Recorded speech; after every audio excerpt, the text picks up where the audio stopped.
Today we're going to cover vehicle labeling, and this one here is from my Ford F-150, and BAR recommends when we look for vehicle information is that the under the hood label, we call it a VECI label, takes precedence before we use Mitchell on Demand or the emissions applications guide.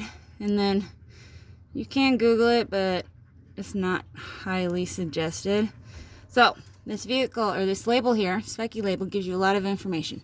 This right here says this vehicle conforms to U.S. EPA regulations applicable to 1993 model year new light-duty truck, two things to remember, with a curb weight greater than 3,450 pounds and is certified for sale in California.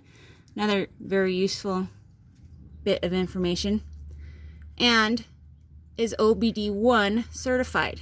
So that right there tells you as a smog inspection, it's a 1993 vehicle, it's a light duty truck, so it's not a car, and it's California certified and OBD1, meaning it's not going to get an OBD2 scan as a 1996 or newer vehicle would. Another thing to remember or see, it is a 4.9 liter engine, and right here, these are your emissions applications. It has an oxidizing cat, three-way cat, air injection, heated O2 sensor, EGR, and multi-point fuel injection. Those are all the emissions components minus the PCV and EVAP that you'll have to verify are in good condition, not missing, modified, or disconnected, and are hooked up right.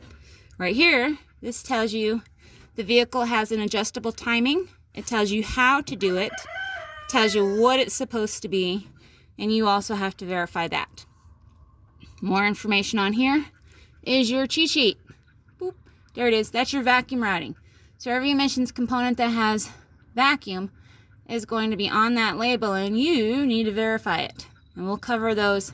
This will be our guinea pig truck for the semester. So that's your under the hood label. The only time, because it's on a hood, and hoods are replaceable components, please make sure that the hood, kind of matches the vehicle. It doesn't look like it was picked up from a junkyard. Come on, phone, focus. Doesn't look like it was picked up from a junkyard. That vacuum diagram matches the vehicle. Another one you'll have to know, because this is a truck, is a GVWR. Now, it's not right there. However, it is right here. So this vehicle has a GVWR, gross vehicle weight rating, gross meaning the whole vehicle weight, of 5,450 pounds, so 5,450 pounds.